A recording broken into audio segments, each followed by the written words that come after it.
Selamünaleyküm değerli izleyicilerimiz. Kısaca olarak sizler için 5-6 tane vitrovka var göstermişler. Yeni gelen apancıklerde kaşen model. Magnetli, kapşonkası da var. İsteğe göre yığılır zamok gizledilir. Bu bir modelimiz. Sizin için kısaca olarak takdim edeceğim. Tamam. Zamuş vitrovka. Şokolat diye bildiğin şokolat. Sonra piyano firması. Bu da magnet.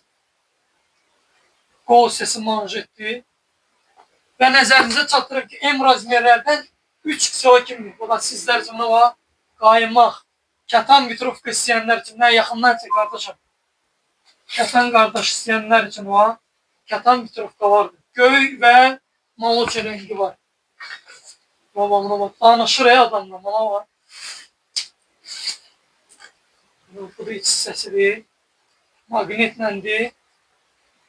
Manjetli ve sizler için sonuncu eko deriden göstereceğim.